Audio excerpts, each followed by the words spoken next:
Kaya mengkene rasane yen dadi wong ora duwe abot enteng kudu tak pikul dhewe.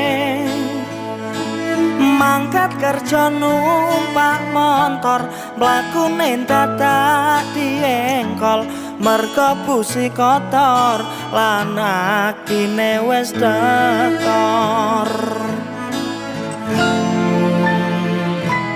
Ora kaya sing mbok sawang nglakoni urip pas-pasan nyambut gawe nggo ngayahi kewajiban sangu